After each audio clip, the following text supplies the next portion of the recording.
وَلَقَدْ يَسَّرْنَا الْقُرْآنَ لِلذِّكْرِ فَهَلْ مِن مُّدَّكِرٍ الحمد لله رب العالمين والصلاة والسلام على أشرف الأنبياء والمرسلين أما بعد فأعوذ بالله من الشيطان الرجيم من همزه ونفخه ونفثه بسم الله الرحمن الرحيم رب اشرح لي صدري ويسر لي أمري واحلل عقدة من لساني يفقه قولي اللهم انفعنا بما علمتنا وعلمنا ما ينفعنا وزدنا علما فبشر عبادي الذين يستمعون القول فيتبعون أحسنه أولئك الذين هداهم الله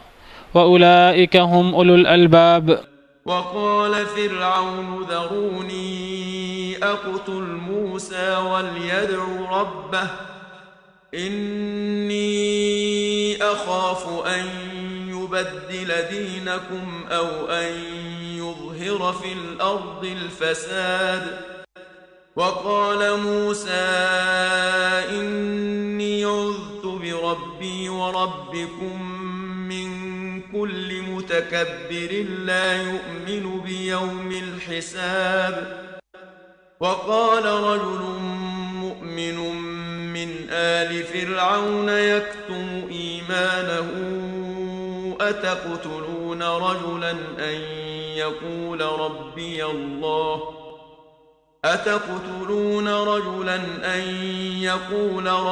الله وقد جاءكم بالبينات من ربكم وإن يك كاذبا فعليه كذبه وإن يك صادقا يصبكم بعض الذي يعدكم إن الله لا يهدي من هو مسرف كذاب. أعوذ بالله من الشيطان الرجيم بسم الله الرحمن الرحيم وقال فرعون ذروني أقتل موسى وليدع ربه، اور کہا فرعون نے ذرونی مجھے چھوڑ دو، اقتل موسیٰ میں قتل کر دوں موسیٰ کو علیہ السلام، ولیدع ربہ اور چاہیے کہ وہ پکارے اپنے رب کو۔ کل سے ہم سیدنا موسیٰ علیہ السلام اور فرعون کا قصہ پڑھ رہے ہیں۔ اللہ رب العالمین نے فرمایا کہ ہم نے موسیٰ علیہ السلام کو آیات کے ساتھ اور واضح دلائل کے ساتھ بھیجا تھا فرعون، حامان اور قارون کی طرف، تو ان لوگوں نے سب نے حضرت موسیٰ علیہ السلام کو جھٹلایا اور انہوں نے حضرت موسیٰ علیہ السلام کے بارے میں کہا کہ نعوذ باللہ یہ جادوگر ہیں اور بہت بڑے جھوٹے ہیں، نعوذ باللہ۔ اور پھر صرف انہوں نے حضرت موسیٰ علیہ السلام کو جھٹلایا نہیں، بلکہ فرعون بدبخت نے کیا کیا کہ اس نے بنی اسرائیل کے بچوں کو دوبارہ قتل کرنے کا حکم صادر کر دیا۔ اس نے کہا کہ جو حضرت موسیٰ علیہ السلام پر ایمان لائے گا تو اس کے بیٹوں کو دوبارہ قتل کرنا شروع کر دو۔ ایک تو بنی اسرائیل نے حضرت موسیٰ علیہ السلام کے پیدا ہونے سے پہلے، میں نے کل ذکر کیا تھا، حضرت موسیٰ علیہ السلام کے پیدا ہونے سے پہلے بھی اس نے بنی اسرائیل کے بچوں کو قتل کرنے کا حکم دیا تھا عمومی طور پر۔ تب تو مقصد یہ تھا کہ حضرت موسیٰ پیدا نہ ہوں اور میری حکومت کو خدشہ نہ ہو، کوئی ڈر نہ ہو، جیسے اس کو کاہنوں نے کہا تھا، یا پھر وہ چاہتا تھا کہ بنی اسرائیل اتنے طاقتور نہ ہو جائیں، اتنی زیادہ تعداد والے نہ ہو جائیں کہ وہ قبطیوں پر ہی، ہم پر ہی غالب آ جائیں، بنی اسرائیل کو ذلیل کرنے کے لیے، یا ان میں کوئی فرعون کے حکومت کا کوئی دشمن پیدا نہ ہو۔ پہلے تو اس لیے وہ بنی اسرائیل کے بچوں کو قتل کرتا تھا، لیکن پھر یہ سلسلہ ختم ہو گیا۔ حضرت موسیٰ علیہ السلام کے پیدا ہونے کے بعد اور ان کے جوان ہونے کے بعد، اور پھر جب اللہ تعالیٰ نے انہیں نبی بنایا حضرت موسیٰ علیہ السلام کو، جب حضرت موسیٰ علیہ السلام فرعون کے پاس حق لے کر آئے، معجزات دلائل لے کر آئے اور اللہ کے حکم سے فرعون کو دعوت پیش کی، تو فرعون نے دوبارہ ان لوگوں کے بچوں کو جو حضرت موسیٰ علیہ السلام کے ساتھ ایمان لائے تھے تو ان لوگوں کے بچوں کو دوبارہ قتل کرنے کا حکم صادر کر دیا۔ اور اللہ نے فرمایا کہ یہ فرعون کی چال تھی، لیکن اللہ نے فرمایا کہ کافروں کی چال ہمیشہ بے فائدہ ہوتی ہے، کافروں کی چال کبھی بھی کامیاب نہیں ہوتی، کیونکہ وہ اللہ کے دین کے مخالف ہوتی ہے، اللہ کے انبیاء کرام علیہ السلام کے مخالف ہوتی ہے، اللہ کے مخالف ہوتی ہے۔ اور کوئی بندہ اللہ کی مخالفت کر کے کامیاب تو نہیں ہو سکتا۔ یہ کیسے ممکن ہے کہ اللہ ہمارا خالق ہو، کوئی اللہ سے مخالفت مول لے لے، اللہ سے مخالفت مول لے کر پھر اللہ کو ہی وہ نیچا دکھانے کی کوشش کرے، اللہ کے دین کو مغلوب کرنے کی کوشش کرے، اللہ کے انبیاء کرام علیہ السلام کو، اللہ کے اولیاء کو وہ مغلوب کرنے کی کوشش کرے، پھر کامیاب بھی ہو جائے؟ یہ ممکن کیسے؟ یہ ممکن نہیں ہو سکتا۔ اس لیے کل میں نے وضاحت کی تھی اس آیت کریمہ کی روشنی میں کہ کافر جہاں سے بھی آئے کبھی کامیاب نہیں ہو سکتا۔ جادوگر ہو، ولا یفلح الساحر حیث اتی، جادوگر جہاں سے بھی آئے کامیاب نہیں ہو سکتا۔ کافر جتنی مرضی چالیں چل لے، وقتی طور پر تھوڑے سے عرصے کے لیے، اللہ کے ہاں تھوڑا سا عرصہ ہوتا ہے، بعض دفعہ ہمارے ہاں کچھ وقت گزر جاتا ہے، کئی سال، ہم پریشان ہو جاتے ہیں کہ جی اس ظالموں کو اور کافروں کے پاس غلبہ آ گیا ہے، حالانکہ اللہ کے حساب میں، اللہ کے ہاں تو ایک دن ہمارے 1000 سال کے برابر ہے۔ وَإِنَّ يَوْمًا عِنْدَ رَبِّكَ كَأَلْفِ سَنَةٍ مِّمَّا تَعُدُّونَ۔ اگر کوئی ظالم جو ہے 50 60 سال 100 سال بھی اگر ظاہراً اس کے پاس ظاہری طور پہ غلبہ رہے بھی، تو اللہ کے ہاں تو وہ 1 گھنٹہ بھی نہیں بنے گا، اللہ کے ہاں تو وہ چند منٹ بنیں گے۔ تو کافر لوگ کبھی کامیاب نہیں ہو سکتے۔ کافر لوگوں کی چال ہمیشہ ناکام ہوگی، چاہے وہ چال بڑی سے بڑی کیوں نہ ہو، چاہے وہ اتنی بڑی چال کیوں نہ ہو کہ وہ پہاڑوں کو ادھر سے ادھر کر سکے، وہ چال بھی ان کی ناکام ہوگی، اور کافر ہمیشہ ہی ناکام رہتے ہیں۔ اور اللہ نے فرمایا، میں نے کل ذکر بھی کیا تھا کہ کافر لوگ اپنے مال خرچ کریں گے، ان کا مال خرچ کرنا ان پر حسرت بن جائے گا، پھر مغلوب بھی کافر ہی ہوں گے۔ مسلمانوں کا کام کیا ہے کہ اللہ کے وعدوں پر یقین رکھیں، اللہ پر ایمان رکھیں، اللہ کے قریب ہوں، اللہ سے توبہ کریں اپنے گناہوں کی، اور اللہ کے وعدوں پر یقین رکھیں۔ اللہ اپنے وعدوں کی خلاف ورزی نہیں کرتا۔ کل ہم نے یہاں تک پڑھا تھا، تو جب حضرت موسیٰ علیہ السلام نے دعوت دی فرعون کو، اور فرعون نے ایمان والوں کے بچوں کو قتل کرنے کا حکم صادر کر دیا، اس کے باوجود جب فرعون نے دیکھا کہ حضرت موسیٰ علیہ السلام کی دعوت کامیاب ہو رہی ہے، وہ اپنے معجزات اور وہ اپنی دعوت کو بڑی قربانی کے ساتھ اور بڑی جذبے کے ساتھ وہ پیش کر رہے ہیں، تو فرعون غصے میں آ کر کہنے لگا، وقال فرعون ذرونی اقتل موسیٰ، فرعون کہنے لگا اپنے حواریوں سے، اپنے درباریوں سے کہ مجھے چھوڑ دو، اقتل موسیٰ، کہ میں موسیٰ کو قتل کر دوں، والعیاذ باللہ۔ یہ مطلب نہیں ہے کہ درباریوں نے کوئی فرعون کو پکڑ رکھا تھا، یہ ایک بات کرنے کا انداز ہوتا ہے۔ جب کوئی بندہ اپنے غصے کا اظہار کرنا چاہے عربی زبان میں، تو وہ کہتا ہے کہ مجھے چھوڑ دو، میں اب یہ کام کروں گا۔ تو مجھے چھوڑ دو کا مطلب یہ نہیں کہ اس کے درباریوں نے یا اس کے ساتھیوں نے اسے پکڑ رکھا ہے، پکڑ نہیں رکھا، لیکن یہ ایک اپنے غصے کے اظہار کا طریقہ کار ہے عربی زبان میں۔ اللہ تعالیٰ نے قرآن کریم میں بھی یہی انداز اختیار کیا ہے اپنے بارے میں۔ سورہ مدثر میں اللہ فرماتے ہیں، ذرنی ومن خلقت وحیدا وجعلت له مالا ممدودا، مجھے چھوڑ دو، مجھے بھی چھوڑ دو، اور جس کو میں نے اکیلا پیدا کیا اس کو بھی چھوڑ دو۔ ایک شخص نبی کریم صلی اللہ علیہ وسلم کی مخالفت میں پیش تھا، تو بالکل جو شروع میں صورت نازل ہوئی سورہ مدثر، کہا جاتا ہے یہ دوسری وحی ہے۔ تو جو شخص نبی صلی اللہ علیہ وسلم کی مخالفت میں پیش تھا، تو اللہ رب العالمین نے نبی صلی اللہ علیہ وسلم کے دفاع کرتے ہوئے آپ فرمایا کہ جو نبی کی مخالفت میں پیش ہے، ولید بن مغیرہ تھا یا جو بھی تھا،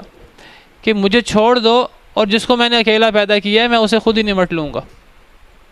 تو اللہ تعالیٰ نے فرمایا، تو یہ عربی زبان کا ایک محاورہ ہے، ذرنی ومن خلقت وحیدا، مجھے چھوڑ دو اور جسے میں نے اکیلا پیدا کیا۔ تو فرعون نے یہاں کہا کہ مجھے چھوڑ دو کہ میں موسیٰ کو قتل کر دوں، والعیاذ باللہ۔ یہ موسیٰ علیہ السلام تو اپنی دعوت پیش کیے جا رہے ہیں، لوگ ان کی دعوت سے متاثر ہوئے جا رہے ہیں، میں نے ایمان والوں کے بچوں کو قتل کرنے کا حکم دیا ہے، اس کے باوجود بھی یہ دین پھیلتا جا رہا ہے۔ حق کو جتنا دباؤ، جتنا ظلم کرو، حق اتنا ہی ابھرتا ہے۔ یہ اللہ کا فیصلہ ہے، یہ اللہ رب العالمین کا کام ہے۔ جاء الحق وزهق الباطل ان الباطل كان زهوقا، حق آ گیا باطل چلا گیا، باطل کا کام ہی جانا ہے۔ اور میں نے کل بھی آیت کریمہ پیش کی تھی کہ لوگ جتنی مرضی کوشش کر لیں حق کو دبانے کی، وہ منہ سے پھونک مارنے سے زیادہ اس کی کوئی حیثیت نہیں ہے۔ اللہ کے نور کو پھونکوں سے بجھانے کی، جیسے کسی اللہ کے نور کو پھونکوں سے کوئی بجھانے کی کوشش کرے، اس کی یہ حیثیت ہے۔ اور کوئی بندہ اللہ کے نور کو پھونکوں سے بجھا نہیں سکتا۔ اللہ نے اپنے نور کو مکمل کرنا ہی کرنا ہے، ولو کرہ الکافرون، اگرچہ کافر ناپسند کیوں نہ کریں۔ اب فرعون نے جب یہ ساری صورتحال دیکھی تو غصے میں آ کر کہنے لگا کہ مجھے چھوڑ دو کہ میں موسیٰ کو قتل کر دوں، والعیاذ باللہ۔ وَلْيَدْعُ رَبَّ، اسے چاہیے کہ اپنے رب کو پکارے۔ اب وہ اپنے رب کو بھی پکار لے، فرعون کہنے لگا اس کا رب بھی اسے مجھ سے بچا نہیں سکے گا، والعیاذ باللہ۔ بڑے تکبر کے ساتھ، بڑے غرور کے ساتھ اس نے یہ بات کہی کہ میں موسیٰ کو قتل کر دوں گا۔ وہ اپنے رب کو پکارے، اس کا رب بھی اس کے ساتھ کھڑا ہو جائے تو پھر بھی موسیٰ مجھ سے بچ نہیں سکیں گے۔ آپ دیکھیے کہ نیک لوگوں کو، اللہ کے پیارے انبیاء کو دین کی دعوت میں کتنی مشکلات پیش آئیں۔ ہمیں تھوڑی سی مشکل پیش آتی ہے، ہم بعض دفعہ کو دین کا کام کرتے ہیں تو ہم شکوے شکایت شروع کر دیتے ہیں۔ یہ تو نبیوں کی سنت ہے، کتنے نبیوں کو، رسولوں کو قتل کیا گیا ہے۔ اللہ نے قرآن کریم میں یہودیوں کا ذکر کرتے ہوئے فرمایا، اللہ فرماتے ہیں أَفَكُلَّمَا جَاءَكُمْ رَسُولٌ بِمَا لَا تَهْوَىٰ أَنفُسُكُمُ اسْتَكْبَرْتُمْ فَفَرِيقًا كَذَّبْتُمْ وَفَرِيقًا تَقْتُلُونَ، کیا تمہارے پاس جب بھی وہ رسول آیا جو تمہیں پسند نہیں آیا، وہ رسول تمہاری خواہشات کے خلاف باتیں کرتا تھا اور تمہاری خواہشات کے خلاف تمہیں اللہ کی طرف دعوت دیتا تھا، تو ایک گروہ کو تم قتل کرتے رہے، ایک گروہ کو تم جھٹلاتے رہے، رسولوں کے ایک گروہ کو، وَفَرِيقًا تَقْتُلُونَ، اور رسولوں کے ایک گروہ کو تم قتل کرتے رہے، والعیاذ باللہ۔ حضرت زکریا علیہ السلام کو شہید کیا گیا، حضرت یحییٰ علیہ السلام کو شہید کیا گیا، اس سے پہلے اور کتنے انبیاء کو شہید کیا گیا۔ حضرت عیسیٰ علیہ السلام کو شہید کرنے کی پوری سازش کی گئی، اور یہودی بدبخت آج تک کہتے ہیں کہ ہم نے حضرت عیسیٰ علیہ السلام کو ہم نے قتل کر دیا ہے۔ وَقَوْلِهِمْ إِنَّا قَتَلْنَا الْمَسِيحَ عِيسَى ابْنَ مَرْيَمَ رَسُولَ اللَّهِ، ان کا یہ کہنا کہ ہم مسیح ابن مریم کو ہم نے قتل کر دیا ہے جو اللہ کے رسول تھے۔ تو پھر یہودی تکبر کرتے ہوئے اور ببانگ دہل سینہ زوری کرتے ہوئے کہتے تھے ہم نے عیسیٰ بن مریم کو قتل کر دیا۔ اللہ فرماتے ہیں قرآن میں کہ وہ قتل کر نہیں سکے، انہوں نے سازش کی تھی پوری۔ وَمَا قَتَلُوهُ وَمَا صَلَبُوهُ وَلَكِنْ شُبِّهَ لَهُمْ، وہ حضرت عیسیٰ علیہ السلام کو قتل نہیں کر سکے، سولی نہیں دے سکے، کسی اور شخص پر حضرت عیسیٰ کی شباہت ڈال دی گئی تھی، اس شخص کو انہوں نے قتل کر دیا، اس شخص کو انہوں نے سولی دے دی۔ لیکن انبیاء کرام علیہم السلام کو ہمیشہ آزمائشوں کا سامنا کرنا پڑا ہے۔ اشد البلاء علی الانبیاء، حدیث مبارکہ ہے، سب سے زیادہ آزمائش انبیاء کی ہوتی ہے۔ ثم الامثل فالامثل، پھر جو جتنا انبیاء کے قریب ہو، جو جتنا انبیاء کے نقش قدم پر چلے، تو اس کی آزمائش اتنی زیادہ ہوتی ہے۔ تو آزمائش سے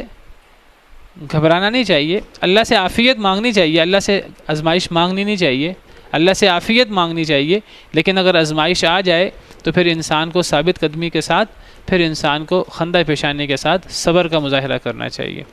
حدیث مبارکہ میں آتا ہے لا تتمنوا لقاء العدو، اللہ سے دشمن کی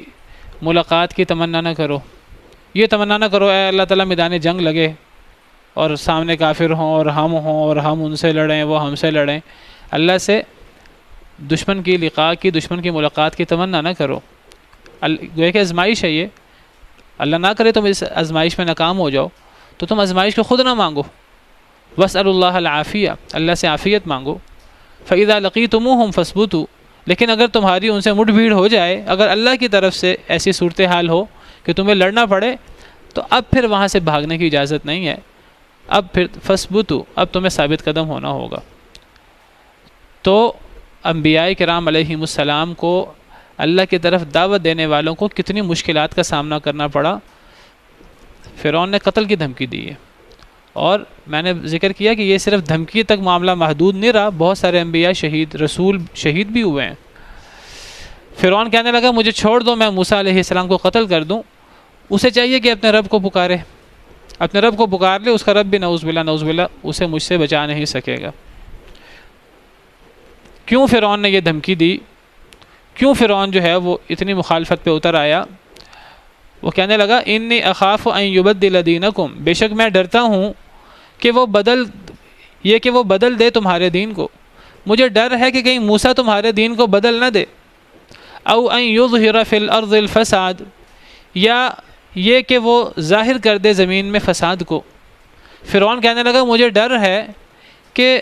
تمہارے طور طریقوں کو، تمہارا ایک آباء و اجداد سے ایک دین چلا آ رہا ہے، تمہارا ایک عبادت کا ایک طور طریقہ چلا آ رہا ہے، مجھے ڈر ہے کہ کہیں موسیٰ تمہارے اس دین کو، اس طور طریقے کو بدل نہ دے، مجھے ڈر ہے کہ موسیٰ زمین کے اندر فساد نہ پھیلا دے، ولیعاذ باللہ ولیعاذ باللہ۔ فرعون کہتا ہے مجھے ڈر ہے کہ موسیٰ زمین کے اندر فساد نہ کریں، مجھے ڈر ہے کہ کہیں موسیٰ تمہارا دین نہ بدل دیں۔ بھئی نبی دین بدلنے نہیں آتے، نبی دین کی اصلاح کرنے آتے ہیں، خرابیوں کی اصلاح کرنے آتے ہیں، نبی فساد کرنے نہیں آتے، نبی تو فساد کو ختم کرنے کے لیے آتے ہیں، اصلاح کرنے آتے ہیں۔ لیکن بدبخت جو ہوتے ہیں، جو نبیوں کے مخالف ہوتے ہیں، ان کا ہمیشہ سے طریقہ کار یہ ہے کہ وہ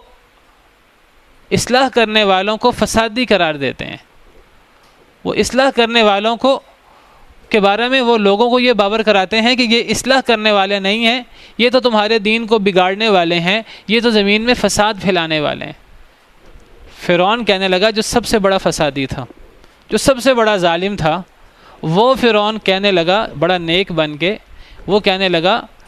کہ ہمارا دین، ہمارے طور طریقے بڑے صحیح ہیں، ہمارے آباء و اجداد کے طریقے پر ہم عمل پیرا ہیں، میں بھی اور تم بھی، ہمارے طور طریقے صحیح ہیں، ہمارا دین صحیح ہے، مجھے تو ڈر ہے کہ کہیں موسیٰ تمہارے دین کو بدل نہ دے، تمہارے دین کے اندر تبدیلی نہ کر دے، ہمارا دین کہیں خراب نہ ہو جائے، ہمارا دین بڑا اچھا ہے، آباء و اجداد سے چلا آ رہا ہے۔ کون سا دین؟ جس میں فرعون اپنے آپ کو رب کہلواتا تھا، اپنے آپ کو سب سے بڑا رب کہتا تھا، اور شرک اور وہ رب ہونے کا دعویٰ دار تھا، ربوبیت کا، اور ہر قسم کی خرابی اور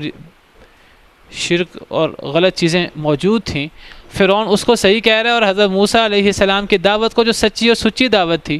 تمام انبیاء کرام علیہ السلام کی دعوت اسی طرح ہی تھی، وہ ان کی دعوت کو کہہ رہا ہے کہ مجھے ڈر ہے کہ موسیٰ تمہارے دین کو بدل دیں گے، اور مجھے ڈر ہے کہ وہ زمین میں فساد برپا کر دیں گے۔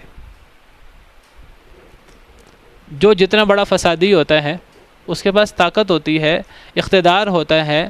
اس کے پاس اللہ کی نعمتیں ہوتی ہیں، وہ اس طاقت کے بل بوتے پر خود سب سے بڑا فسادی ہوتا ہے، وہ اصلاح کرنے والے کو فسادی کہتا ہے، اور خود سب سے بڑا اصلاح کا داعی بن جاتا ہے،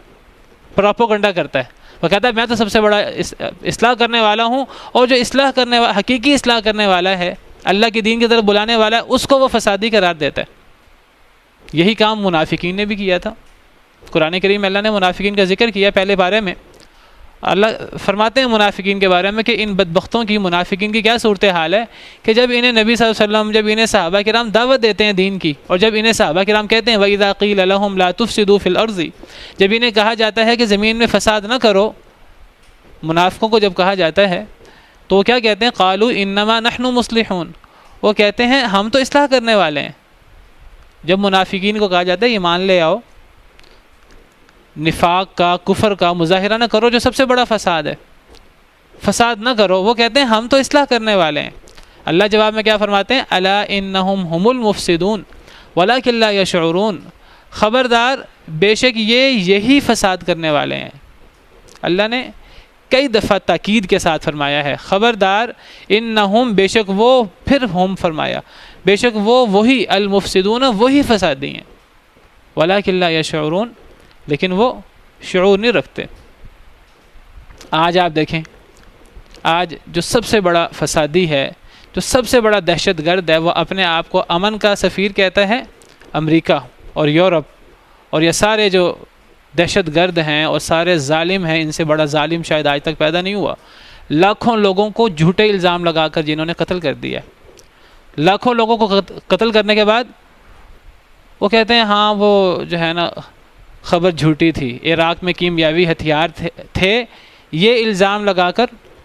لاکھوں لوگوں کو قتل کر دیا۔ بعد میں ایران کا جو وزیر اعظم ہے، پرائم منسٹر ہے، وہ کہتا ہے کہ تحقیقات سے پتہ لگا کہ خبر جھوٹی تھی، کیمیاوی ہتھیار نہیں تھے، وہ جھوٹی خبر پر جو ہے لاکھوں لوگوں کو قتل کر دیا۔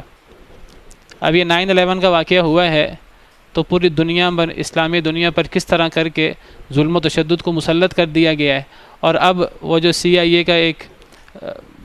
بستر مرگ پہ جا کے اب وہ حقیقت بولتا ہے، اور وہ کہتا ہے کہ یہ سارا جو 9/11 کا معاملہ ہے یہ سارا CIA نے کھڑا کیا ہے۔ یہ جو جہاز ٹکرائے تھے ورلڈ ٹریڈ سینٹر سے اور پینٹاگون سے، یہ جہازوں کے اندر کوئی مسافر ہی نہیں تھے، یہ تو ریموٹ کنٹرول تھے، اور باقاعدہ یہ سارا پری پلانڈ تھا۔ تو اس نے باقاعدہ، آپ لوگوں نے بھی سنا ہوگا، اس کی ویڈیو جو ہے وہ جگہ جگہ سوشل میڈیا پہ پھیلی ہوئی ہے، آپ میں سے کئی لوگوں نے سنی ہوگی، 3-4 دن سے ویڈیو گردش میں ہے کہ وہ CIA کا ایک افسر جو ہے وہ مر رہا ہے، تو مرتے وقت وہ، انسان کا ضمیر انسان کو چین نہیں لینے دیتا، تو مرتے وقت وہ اقرار کرتا ہے کہ مجھے حکم دیا گیا تھا کہ ورلڈ ٹریڈ سینٹر میں بم رکھو اور اسلحہ رکھو اور یہ کرو اور وہ کرو، اور یہ سارے جو جہاز ٹکرائے تھے ورلڈ ٹریڈ سینٹر سے اور پینٹاگون سے، یہ ساری CIA کی سازش تھی۔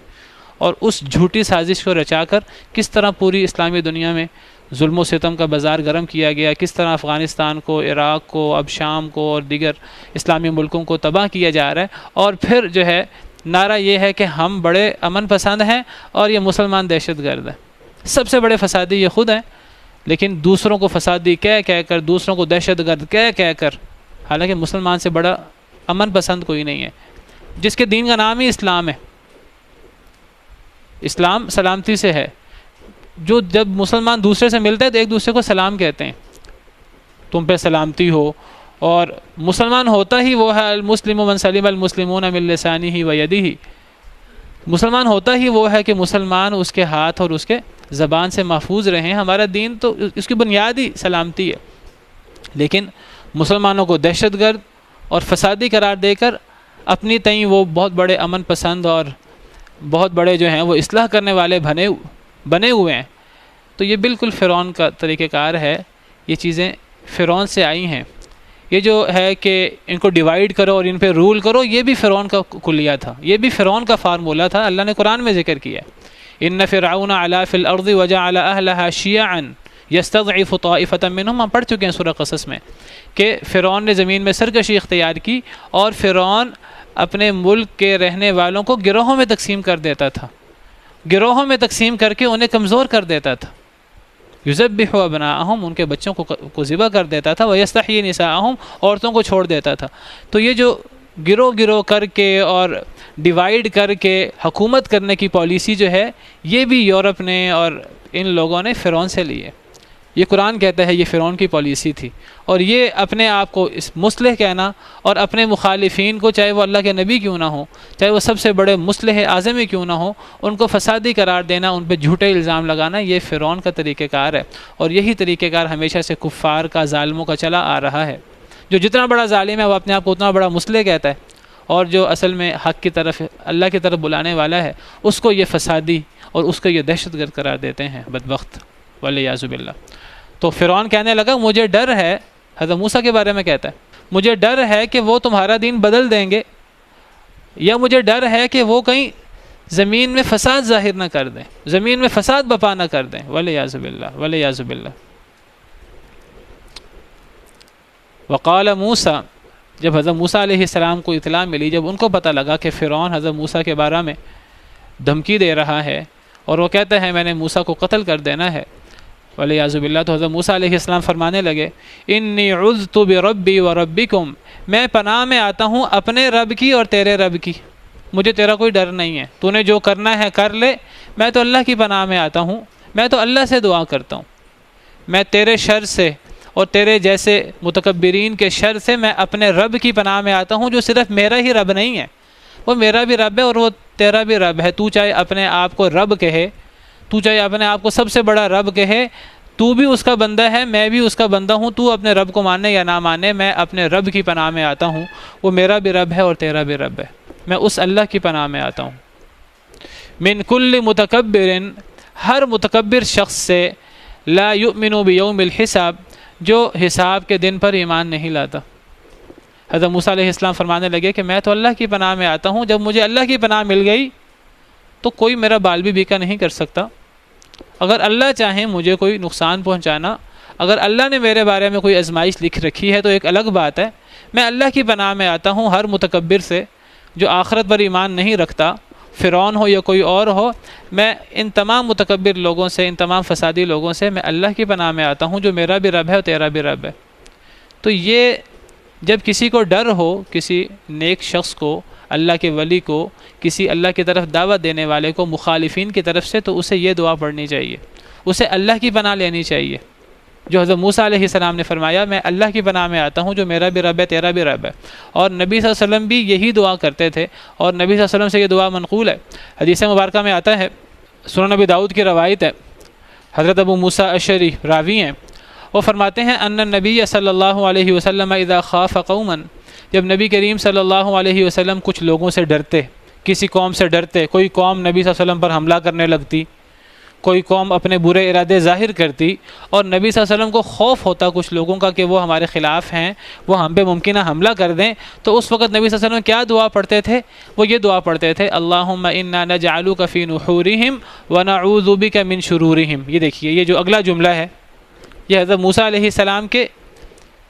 اس فرمان کے قریب ہے۔ حضرت موسیٰ علیہ السلام نے کیا فرمایا کہ میں ہر متکبر شخص سے اللہ کی پناہ میں آتا ہوں جو میرا بھی رب ہے اور تیرا بھی رب ہے، اے فرعون، میں اللہ کی پناہ میں آتا ہوں۔ یہ دعا بھی اسی طرح، اسی سے قریب ہے۔ نبی صلی اللہ علیہ وسلم کیا فرماتے تھے جب ڈرتے تھے کسی قوم سے؟ تو فرماتے اللہم انا نجعلک فی نحورہم، اے اللہ ہم آپ کو ان کے سینوں میں کر دیتے ہیں، اے اللہ ہمارے دشمنوں کے سینوں میں، ہم اپنے اور اپنے دشمنوں کے درمیان آپ کو حائل کر دیتے ہیں، اے اللہ ہماری طرف سے آپ ان سے مقابلہ کریں۔ وَنَعُوذُ بِكَ مِن شُرُورِهِمْ، اے اللہ ہم پناہ میں آتے ہیں آپ کی، من شرورہم ان کے شر سے، ہم اپنے دشمنوں کے شر سے کس کی پناہ میں آتے ہیں؟ آپ کی، اے اللہ تعالی ہم آپ کی، جو آپ ہمارے رب ہیں، ہم اپنے رب کی پناہ میں آتے ہیں اپنے دشمنوں کے شر سے۔ حضرت موسیٰ علیہ السلام نے بھی یہی دعا کی ہے، انہوں نے بھی یہی جملہ بولا ہے، الفاظ کا فرق ہے، معنی ایک ہی ہے۔ حضرت موسیٰ علیہ السلام فرمانے لگے کہ میں ہر متکبر شخص سے اللہ کی پناہ میں آتا ہوں جو میرا بھی رب ہے تمہارا بھی رب ہے۔ ہمیں بھی یہی دعا سکھائی گئی، یہ دعا یاد کر لیں، جب کبھی خوف ہو دشمن کا، مخالفین کا، ڈاکوؤں کا، چوروں کا، تو اس وقت یہ دعا پڑھیں، مخالفین کے بارے میں یہ دعا پڑھیں اللہم انا نجعلک فی نحورہم ونعوذ بک من شرورہم۔ یہ حضرت موسیٰ علیہ السلام کی یہ دعا پڑھ لیں، انی عذت بربی وربکم من کل متکبر لا یؤمن بیوم الحساب۔ حضرت موسیٰ علیہ السلام نے کمال توکل کا مظاہرہ کرتے ہوئے، نبی سے بڑھ کر توکل کرنے والا کون ہوتا ہے؟ اللہ پر توکل کا مظاہرہ کیا، کہنے لگے مجھے کسی کا کوئی ڈر نہیں ہے، میں تو اللہ کی پناہ میں آتا ہوں۔ وقال رجل مؤمن من آل فرعون یکتم ایمانہ، اور کہا اس مومن آدمی نے، ایک مومن آدمی نے کہا، من آل فرعون، جو فرعون کی آل سے تھا، جو قبطی تھا، فرعون کی آل سے تھا، یکتم ایمانہ، اپنا ایمان چھپائے ہوئے تھا۔ اس نے کہا اتقتلون رجلا، کیا تم قتل کر دو گے ایک آدمی کو، ان یقول ربی اللہ، صرف اس بنا پر کہ وہ کہتا ہے کہ میرا رب اللہ ہے۔ ایک آدمی کا کوئی جرم نہیں ہے، اس نے کوئی غلطی نہیں کی، اس نے کوئی زیادتی نہیں کی، کوئی فساد نہیں کیا، اس کا کوئی جرم نہیں ہے تمہارے قانون کے مطابق بھی، اس کو صرف اس لیے قتل کر دو کہ وہ اللہ کو اپنا رب کہتا ہے، وہ اللہ کی طرف دعوت دیتا ہے، یہ اس کا جرم ہے۔ اس جرم پر تم ایک آدمی پر ظلم و ستم کا بازار گرم کر کے صرف ظلم و ستم نہیں کر رہے، بلکہ تم اسے قتل کرنے کا کہہ رہے ہو کہ اسے قتل کر دیں گے۔ کیا تم اس کو اس وجہ سے قتل کر دو گے کہ وہ اللہ کو اپنا رب کہتا ہے، وہ اللہ کی طرف دعوت دیتا ہے؟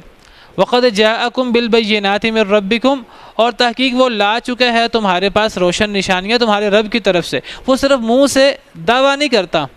کہ میرا رب اللہ ہے، وہ صرف دعویٰ پیش نہیں کرتا، وہ اپنے دعوے کے دلائل بھی پیش کرتا ہے۔ وہ جو دعویٰ کرتا ہے اس دعوے کے ساتھ معجزات بھی پیش کرتا ہے۔ وہ اللہ کی طرف سے دلائل بھی لایا ہے اپنے نبی ہونے کے، اپنے سچے ہونے کے، تمہارے غلط ہونے کے، وہ دلائل بھی لایا، اس کے پاس دلائل بھی ہیں، صرف مجرد دعویٰ نہیں ہے۔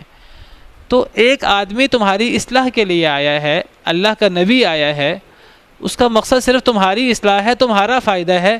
تم اس کو قتل کر دو گے، اور جرم اس کا کیا ہے تمہارے نزدیک کہ وہ اپنے آپ کو اللہ کا بندہ کہتا ہے، وہ اللہ کو اپنا رب کہتا ہے، اور اس کے پاس جو وہ دعوت پیش کر رہا ہے،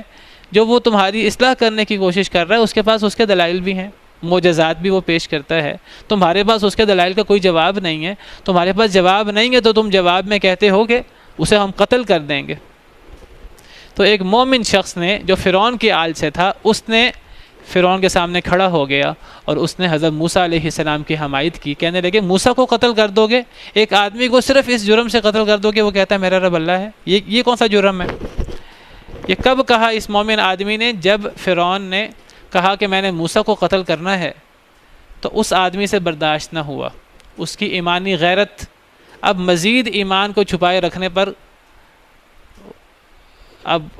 اس نے مزید ایمان کو نہیں چھپایا،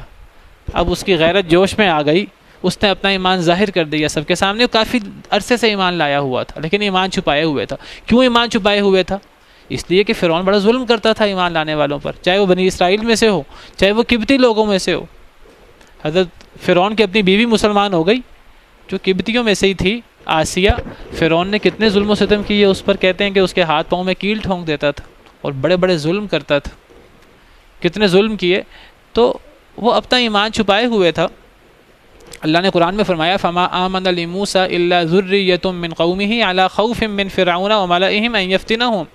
حضرت موسیٰ علیہ السلام پر ان کی قوم کے تھوڑے سے لوگ ایمان لائے، کیوں؟ فرعون کے ڈر کی وجہ سے، کیونکہ فرعون بڑا ظلم کرتا تھا ایمان لانے والوں پر، ان کو بے دردی کے ساتھ، تشدد کے ساتھ قتل کر دیتا تھا۔ تو یہ آدمی اپنا ایمان چھپائے ہوئے تھا۔ جب فرعون نے حضرت موسیٰ کو قتل کرنے کا ارادہ ظاہر کیا تو اس آدمی سے برداشت نہ ہو سکا، اس نے فرعون کے سامنے کلمہ حق کہا، اس نے سب سے بڑا جہاد کیا۔ سب سے بڑا جہاد ہے حدیث مبارکہ کے مطابق، افضل الجہادی کلمۃ حق عند سلطان جائر، صحیح حدیث میں آتا ہے افضل ترین جہاد ظالم سلطان کے سامنے کلمہ حق کہنا ہے۔ اس سے برداشت نہ ہوا، اس نے اپنا ایمان کا اظہار کر دیا۔ اللہ نے اس کی تعریف کی ہے، اس آدمی کی اللہ نے لمبا ذکر کیا ہے اس صورت میں اس آدمی کا۔ اس صورت کا نام سورہ مومن ہے، میں نے اس صورت کے شروع میں بیان کیا تھا۔ اس صورت کا نام بر صغیر کے مصاحف میں سورہ مومن ہے۔ سورہ مومن اس صورت کا نام رجل مومن کی وجہ سے ہے، اس قصے کی وجہ سے ہے۔ اور جو عرب مصاحف ہیں اس میں اس صورت کا نام سورہ غافر ہے۔ اس صورت کے شروع میں غافر الذنب وقابل التوب اللہ کی صفات آئی ہیں، اللہ گناہ کو معاف کرنے والا ہے، تو اس کی مناسبت سے اس صورت کا نام سورہ غافر بھی ہے۔ عرب ممالک سے جو قرآن چھپتے ہیں وہاں اس کا نام سورہ غافر ہے، اور اس کا جو بر صغیر میں مصاحف چھپتے ہیں اس میں اس صورت کا نام سورہ مومن ہے، وقال رجل مؤمن کی وجہ سے۔ تو یہ ایک بہادر آدمی جو اپنا ایمان چھپائے ہوئے تھا فرعون کے ڈر سے، اب وہ مزید ایمان چھپا نہ سکا، اس نے اپنا ایمان کا اظہار کر دیا۔ یہ کون تھا شخص؟ یہ فرعون کی آل میں سے تھا، اللہ فرماتے ہیں۔ تو مفسرین کرام کہتے ہیں کہ یہ فرعون کا چچا زاد بھائی تھا، فرعون کے چچا زاد بھائی تھا، قبطی تھا، اور یہ اتنا اعلیٰ خاندان کا تھا اور اس کا مقام بلند تھا کہ اس کے ایمان ظاہر کرنے پر اس نے ببانگ دہل اپنا ایمان ظاہر کر دیا۔ اس کو بھی فرعون قتل کر سکتا تھا لیکن اس کا مقام تھا، فرعون اس آدمی کو قتل نہیں کر سکا اس کے مقام کی وجہ سے۔ ابھی ہم پڑھیں گے اس قصے کے آخر میں کہ فرعون اس آدمی کو قتل نہیں کر سکا۔ کئی لوگوں نے حق اسی طرح حق کا اعلان کیا ہے لیکن ان کو قتل بھی کر دیا گیا۔ پیچھے ہم نے اصحاب القریہ کا قصہ پڑھا تھا، اس شخص کو قتل کر دیا گیا تھا، جیسے قتل ہوا اس کو جنت میں ڈال دیا گیا، لیکن یہ شخص بچ گیا۔ اللہ فرماتے ہیں میں نے اس شخص کو بچا لیا، ہم پڑھیں گے آگے۔ تو راجہ قول کے مطابق یہ فرعون کا چچا زاد بھائی تھا، تو اس نے حضرت موسیٰ علیہ السلام کی حمایت کی اور اس نے کلمہ حق کہا۔ باقی اذان کے بعد پڑھ لیتے ہیں۔ ممکن ہے دلی طور پر ایمان رکھتے ہوں، ممکن ہے کہ دنیاوی چڑھتے سورج کی پوجا کرتے ہوئے دنیاوی مفادات کے لیے ایمان رکھتے ہوں۔ جب بندہ دنیاوی مفادات کے لیے کوئی کام کرتا ہے نا، ایک وقت آتا ہے کہ بندے کے دل پہ مہر بھی لگ جاتی ہے، پھر بندے کو دن کی روشنی بھی رات محسوس ہوتی ہے، کئی دفعہ اس طرح بھی ہوتا ہے۔ تو اللہ تعالیٰ فرماتے ہیں کہ مومن شخص نے کہا فرعون کی آل میں سے جو اپنا ایمان چھپائے ہوئے تھا، اسے پتہ لگتا ہے کہ کوئی ڈر ہو تو ڈر کی وجہ سے ایمان چھپایا جا سکتا ہے۔ اگر ڈر نہ ہو پھر انسان کو بلا وجہ اپنا ایمان چھپانا نہیں چاہیے، انسان کو حق کا اعلان کرنا چاہیے۔ لیکن اگر ڈر ہو اور جان کا خدشہ ہو تو جان کا خدشہ ہو تو اللہ تعالیٰ تو قرآن میں فرماتے ہیں کہ ایسی حالت میں اگر کافر لوگ مجبور کریں کسی انسان کو تو وہ منہ سے کلمہ کفر بھی نکال سکتا ہے، اگر اس کا دل اس کلمہ کفر پر مطمئن نہ ہو تو ایک بندہ اگر اس کو کافر مجبور کریں کلمہ کفر کہنے پر اور اس کو جان کی مارنے کی دھمکی دیں، تو ایک بندہ منہ سے مجبوری کی حالت میں کلمہ کفر بھی نکال سکتا ہے، تو مجبوری کی حالت میں ایمان کو چھپایا بھی جا سکتا ہے۔ وہ ایمان چھپائے ہوئے تھا، لیکن اس سے اب برداشت نہ ہوا کہ حضرت موسیٰ علیہ السلام کو قتل کر دیا جائے گا، اس سے برداشت نہ ہوا، اس نے حضرت موسیٰ علیہ السلام کی حمایت کی، اور حضرت موسیٰ کی حمایت میں اپنی جان کی پرواہ نہ کرتے ہوئے فرعون کے بالمقابل کھڑا ہو گیا اور اس نے حق کا اعلان کیا۔ اور یہ بہت بڑا نیک عمل ہے، کوئی شخص ظالم سلطان کے سامنے حق کا اعلان کرے، ببانگ دوحل حق کا اعلان کرے، اس سے بڑی نیکی اور کوئی نہیں ہے۔ اور یہ اس کی مثالیں ہمیں بہت تھوڑی مثالیں ملتی ہیں پرانے زمانوں میں، بہت تھوڑی مثالیں ملتی ہیں، اکا دکا مثالیں ملتی ہیں جو اللہ نے قرآن میں بیان کی ہیں۔ ہماری شریعت میں، صحابہ کرام میں، اس امت میں اس کی مثال سیدنا ابوبکر صدیق رضی اللہ عنہ کی ہے۔ جو کردار اس رجل مؤمن نے پیش کیا، اللہ نے اس کا ذکر کیا 2-2.5 رکوع پہ، لمبا ذکر کیا اس کا، یہی کردار سیدنا ابوبکر صدیق رضی اللہ عنہ جو انبیاء کرام علیہم السلام کے بعد علی الاطلاق سب سے افضل ہیں، تمام امتیوں میں سب سے افضل سیدنا ابوبکر صدیق۔ ارحم امتی بامتی ابو بکر، نبی صلی اللہ علیہ وسلم کا ارشاد ہے کہ میری امت میں، میری امت پر سب سے زیادہ رحم کرنے والا ابو بکر ہے، جن کی نیکیاں آسمان کے ستاروں سے بھی زیادہ ہیں۔ تو سیدنا ابوبکر صدیق نے یہی کردار پیش کیا۔ کہنے کہ وہ کوئی بہت زیادہ طاقتور نہیں تھے، بہت زیادہ طاقتور اور بہت زیادہ جو ہے وہ عبادت کرنے والے، اور بہت زیادہ ان کے اس قسم کے کارنامے نہیں ملتے باقی صحابہ کرام کے بالمقابل۔ حضرت عمر دیکھنے میں ان سے زیادہ طاقتور نظر آتے ہیں، حضرت حمزہ، اور صحابہ کرام کی بھی بہت سی نیکیاں نظر آتی ہیں، لیکن جو ایمان ہے، جو ایمان حضرت ابوبکر صدیق کے دل میں تھا، سب سے زیادہ وہ ایمان ان کے دل میں تھا، جس کا اظہار کئی موقعوں پر انہوں نے کیا۔ بعض صحابہ کرام سے مروی ہے، میں نے جو بھی آپ نے بات کہی ہے یہ بعض صحابہ کرام کا قول ہے، شاید حضرت ابن عمر کا قول ہے۔ وہ فرماتے ہیں کہ ابو بکر رضی اللہ عنہ ہم میں کوئی بہت زیادہ عبادت میں بہت ایکسٹرا آرڈنری، بہت آگے نہیں تھے، کوئی یہ نہیں تھے کہ راتوں کو بہت لمبا قیام کرتے تھے، یا وہ کوئی بہت زیادہ صدقہ خیرات میں اور نیکیوں میں اور ان چیزوں میں بہت زیادہ فرق تھا ان کا اور باقی صحابہ کرام کا۔ وہ کہتے ہیں حضرت ابوبکر صدیق کو فضیلت اصل میں ان ظاہری نیکیوں کی وجہ سے نہیں ملی، ان کا اصل جو مقام ان کو ملا ایمان وقر فی قلبہ، اس ایمان کی وجہ سے جو ان کے دل میں موجود تھا، پہاڑ جیسا ایمان، جس کا اظہار کئی موقعوں پر ہوا۔ نبی صلی اللہ علیہ وسلم جو ہے معراج کے موقع پر تشریف لے گئے، اسراء ہوا، معراج ہوا، اب کافروں نے تو انکار کرنا ہی کرنا تھا، یہ چیز عقل میں آنے والی تھی ہی نہیں کہ راتوں رات کوئی بندہ مسجد حرام سے، مکہ مکرمہ سے بیت المقدس ہو آئے، اور صرف یہیں تک نہیں بلکہ آسمانوں کی بھی سیر کر آئے، جس میں 1 مہینہ لگتا تھا اس دور کے مطابق۔ وہ مان ہی نہیں سکتے تھے اس کو، کافر تو کافر، دیگر لوگ بھی، بعض لوگوں کے ذہنوں میں ممکن ہے کوئی شک و شبہ ہو رہا ہو۔ حضرت ابوبکر صدیق سے ابو جہل کہنے لگا، اے ابو بکر ہمیشہ تم اپنے ساتھی کی حمایت کرتے ہو، آج بھی تم حمایت کرو گے؟ وہ کہنے لگے کیا بات ہوئی ہے؟ تو ابو جہل بڑی خوشی سے، بڑے جوش سے بتانے لگا، اس نے تو اب یہ بھی دعویٰ کر دیا ہے کہ میں راتوں رات وہاں کی بھی سیر کر کے آیا ہوں، بیت المقدس کی، اور میں آسمانوں کی بھی سیر کر کے آیا ہوں۔ تو فرمانے لگے کہ کیا یہ نبی صلی اللہ علیہ وسلم نے فرمایا ہے؟ کیا یہ محمد نے فرمایا ہے؟ جی انہوں نے کہا ہے، کیا اس کو بھی مانو گے؟ تم تو اس کا فوراً انکار کر دو کہ تم تو بڑے عقل مند ہو۔ کہنے لگے اگر انہوں نے کہا ہے تو میں کہتا ہوں کہ صحیح ہے، انہوں نے کہا ہے تو بالکل صحیح کہا ہے۔ یہ ہے ایمان کہ جب ہمارے سامنے نبی صلی اللہ علیہ وسلم کا فرمان آ جائے، بس یہ یقین ہو کہ یہ ان کا فرمان ہے، تو اس کے سامنے ہر چیز پھر پیچھے رہ جاتی ہے۔ اس بنا پر سیدنا ابوبکر صدیق رضی اللہ عنہ کو صدیق کا لقب ملا، والذی جاء بالصدق وصدق بہ، وہ جو سچائی لایا یعنی نبی صلی اللہ علیہ وسلم، وصدق بہ، اور جس نے اس کی تصدیق کی سیدنا ابوبکر صدیق، وہ بھی اور دیگر صحابہ بھی جن کے امام حضرت ابوبکر صدیق ہیں، جن میں پیش حضرت ابوبکر صدیق ہیں، جنہوں نے تصدیق کی اولئک هم المتقون، یہ سب متقی ہیں اللہ کے نزدیک، ان کا بڑا مقام ہے اللہ کے نزدیک۔ یہ ابوبکر صدیق کہنے کو جسمانی طور پر کوئی بہت طاقتور نہیں تھے، دہان پان سے، لیکن ایمان پہاڑ کی طرح ان کے سینے میں تھا۔ نبی صلی اللہ علیہ وسلم کوئی حکم دے دیتے تو مجال تھی کہ وہ حکم میں آگے پیچھے ہو جائیں۔ باقی سارے صحابہ نبی صلی اللہ علیہ وسلم لشکر کو بھیج چکے ہیں، حضرت اسامہ بن زید کے لشکر کو، کہ جی یہ لشکر نکل جائے، لیکن آپ بیمار ہو گئے۔ وہ لشکر نکل نہیں سکا نبی صلی اللہ علیہ وسلم کی بیماری کی وجہ سے، ان کریٹیکل حالات کی وجہ سے، اور نبی صلی اللہ علیہ وسلم اللہ کے پاس چلے گئے۔ اب صحابہ کرام کے لیے اس سے بڑھ کر مصیبت کوئی نہیں تھی۔ پھر نبی صلی اللہ علیہ وسلم کو دفنایا گیا اور خلافت وغیرہ کے معاملات ہوئے، بڑے مشکل حالات تھے، بہت سارے لوگ مرتد ہو گئے، بہت سارے لوگ مرتد نہیں ہوئے، انہوں نے زکوٰۃ دینے سے انکار کر دیا، بڑا خطرہ ہو گیا کہ مدینہ منورہ پر مخالفین حملہ نہ کر دیں، تو سارے صحابہ کرام جو ہیں وہ مخالف ہو گئے، کہنے لگے کہ لشکر اسامہ کو جانا نہیں چاہیے،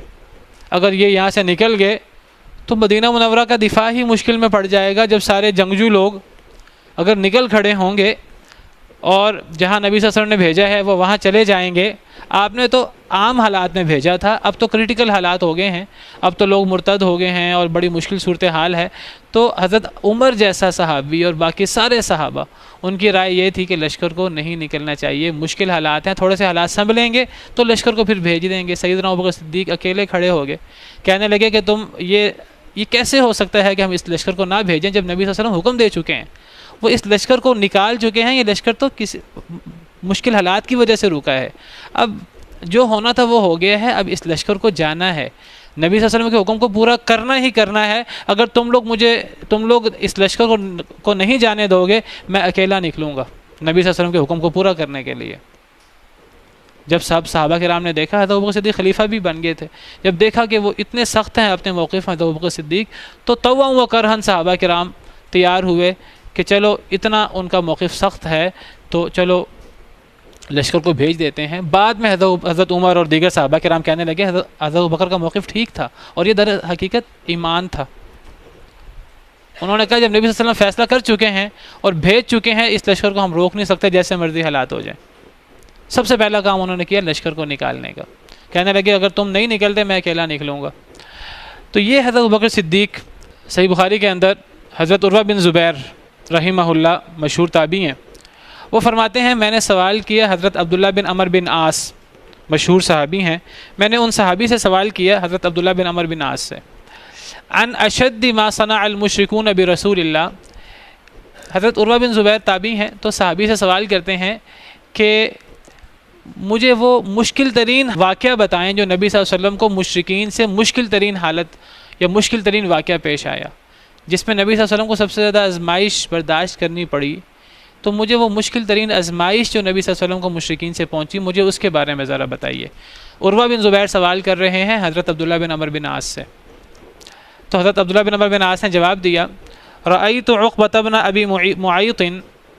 کہنے لگے میں نے عقبہ بن ابی معیط بدبخت کو میں نے دیکھا، یہ کافروں کا سردار تھا، بڑا ہی مخالف تھا۔ حضرت عبداللہ بن عمر بن عاص کہتے ہیں میں نے خود دیکھا عقبہ بن ابی معیط کو، بدبخت کو، جاء الی النبی صلی اللہ علیہ وسلم، وہ نبی صلی اللہ علیہ وسلم کے پاس آیا، وہو یصلی، اور آپ نماز پڑھ رہے تھے خانہ کعبہ میں، فوضع رداءہ فی عنقہ، اس نے اپنی چادر آپ کی گردن مبارک میں ڈال دی،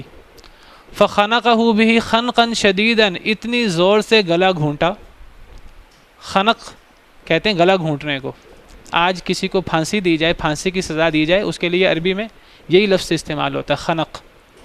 تو اس نے نبی صلی اللہ علیہ وسلم کی گردن مبارک میں چادر ڈال کر اس کو زور سے اس نے چادر کو دبایا، گلا گھونٹا آپ کا شدید طریقے سے۔ فجاء ابو بکر، تو سیدنا ابوبکر صدیق کو پتہ لگا تو وہ بھاگے بھاگے آئے، حتی دفعہ عنہ، دھکا دیا عقبہ بن ابی معیط کو، باقی لوگ ڈر کے مارے، باقی کوئی لوگ تھے یا نہیں تھے، کسی کو جرت نہ ہوئی، حضرت ابوبکر صدیق جو میں نے بتایا بہت زیادہ طاقتور، کوئی بہت زیادہ لمبے چوڑے نہیں تھے، دھان پان سے، لیکن ایمان تھا ان کے دل میں، تو وہ آئے اور دھکا دیا عقبہ بن ابی معیط کو، اور پھر فرمایا اتقتلون رجلا ان یقول ربی اللہ وقد جاءکم بالبینات من ربکم، کیا ایک آدمی کو اس لیے قتل کر دو کہ وہ کہتا ہے میرا رب اللہ ہے اور وہ تمہارے پاس تمہارے رب کی طرف سے روشن نشانیاں لا چکا ہے۔ یہ وہی الفاظ ہیں جو اللہ تعالیٰ نے اس رجل مومن کے ذکر کیے ہیں، اس رجل مومن نے حضرت موسیٰ کی حمایت میں جو الفاظ کہے تھے، وہی الفاظ سیدنا ابوبکر صدیق نے بھی ادا کیے. گویا کہ وہ بہترین دفاع اسلام کا یا نبی کا جو پرانی امتوں میں موجود تھا، حضرت ابوبکر صدیق نے اس کی مثال بھی اس امت میں سے پیش کی. تو یہ آدمی کہنے لگا اتقتلون رجلا، کیا تم ایک آدمی کو قتل کر دو گے صرف اس لیے کہ وہ کہتا ہے میرا رب اللہ ہے، وقد جاءکم بالبینات من ربکم، اور تحقیق وہ لا چکا ہے تمہارے پاس روشن نشانیاں تمہارے رب کی طرف سے. چلیں وقت ختم ہو گیا ہے تو پھر آج کے لیے اتنا ہی کافی ہے. اس آیت کریمہ کو انشاءاللہ کل مکمل کریں گے. سبحان ربک رب العزت عما یصفون وسلام علی المرسلین والحمد للہ رب العالمین. برحمه تحلو الحياة شوقا إلى